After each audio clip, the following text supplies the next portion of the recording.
1912 April 15 తెల్లవారుజామున Titanic ship సముద్రంలో మునిగిపోయింది. ఇంగ్లాండ్ నుంచి అమెరికా వెళ్తూ ఉండగా ఈ ప్రమాదం జరిగింది. మంచు శకలాన్ని ఢీకొట్టి అట్లాంటిక్ సముద్రంలో మునిగిపోయింది. తనతో పాటు 1500 మందిని జలసమాధి చేసుకుంది. అయితే దాదాపు 700 మంది ఆ ప్రమాదం నుంచి ప్రాణాలతో బయటపడగలిగారు. వారిని రక్షించడంలో టైటానిక్ లో ఉన్న రేడియో కమ్యూనికేషన్ వ్యవస్థ కీ రోల్ పోషించింది. 1912 ఏప్రిల్ 14న అట్లాంటిక్ సముద్రం దాటుతూ ఉండగా రాత్రి 11:40 టైటానిక్ ఒక మంచు కొండను ఢీకొట్టింది. ఓడకు చిల్లుపడి నీరు లోపలికి రావడం స్టార్ట్ అయింది. టైటానిక్ రూపకల్పన చేసిన థామస్ ఆండ్రూస్ కూడా ఓడలోనే ఉన్నారు. మంచు కొండ వల్ల ఓడకు జరిగిన నష్టాన్ని పరిశీలించిన ఆయన టైటానిక్ మునిగిపోతుందని కెప్టెన్కి చెప్పారు. టైటానిక్ లోని మార్కోని వైర్లెస్ టెలిగ్రాఫ్ యంత్రాన్ని యూజ్ చేసి రాత్రి 12:15 నుంచి సాయం కోసం సందేశాలు పంపడం మొదలుపెట్టారు. 700 మంది ప్రాణాలు దక్కడానికి ఈ సందేశాలే రీజన్. మోర్స్ కోడ్ రూపంలో ఈ సందేశాలు ఉంటాయి. మోర్స్ కోడ్ చుక్కలు గీతల రూపంలో ఉంటుంది.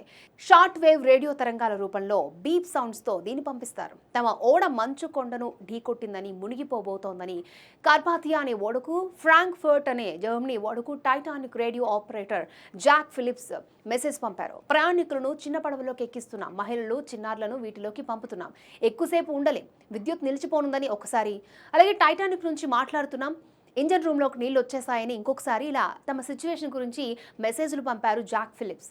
టైటానిక్ నుంచి వచ్చిన సందేశాలను ఆ టైంలో మిగతా ఓడలు నమ్మలేకపోయాయి. అర్ధరాత్రి 2:10 దాటాక టైటానిక్ లో విద్యుత్ నిలిచిపోయింది. మార్కోని టెలిగ్రాఫ్ యంత్రం పనిచేయడం మానేసింది. ఓడ ముందు భాగం అప్పటికే నీళ్ళల్లో మునిగి వెనక భాగం గాల్లోకి లేచింది. మరొక 10 నిమిషాల్లో అంటే 2:20 ఓడ 2 ముక్కలుగా విరిగిపోయింది. ఆ 2 ముక్కలు సముద్రంలో మునిగిపోయాయి. అవి మునిగిపోయిన తర్వాత దాదాపు 2 గంటలకు ప్రమాదం జరిగిన చోటుకు చేరుకుంది కార్పాథియా ఓడ.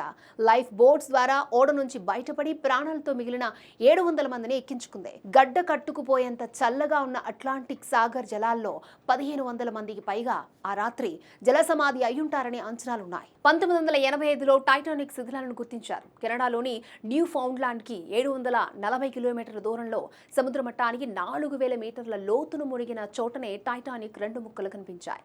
టైటానిక్ శిథిలాలను వెలికితీసే హక్కుల్ని 1980లో ఆర్ఎంఎస్ టైటానిక్ అనే కంపెనీ పొందింది. 1987 నుంచి ఆర్ఎంఎస్ టైటానిక్ దాదాపు 5500 కళాఖండాలను శిథిలాల నుంచి బయటకు తీసింది. వెండి పాత్రలు, పింగాణి పాత్రలు, బంగారు నాణేలు వంటివి వీటిలో ఉన్నాయి. ఇప్పటి వరకు 8 సార్లు ఆ సంస్థ అక్కడికి పరిశోధక యాత్రలను చేపట్టింది.